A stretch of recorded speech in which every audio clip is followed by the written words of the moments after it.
Des de l'antiguitat, l'ésser humà ha tingut un gran afany explorador i ha volgut entendre el seu lloc, al món i a l'univers. Viatgers i navegants van aventurar-se a la recerca de noves terres i van intentar representar-les de la manera més precisa possible.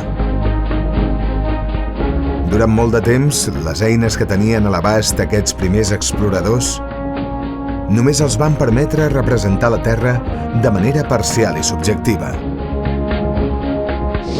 A mesura que van anar millorant els mitjans de transport, es van anar descobrint noves terres.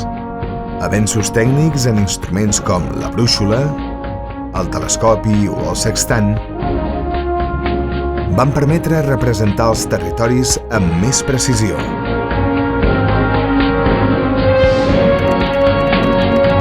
Aquest afany per esbrinar com són el món i l'univers va dur l'ésser humà a sortir de la Terra i explorar l'espai.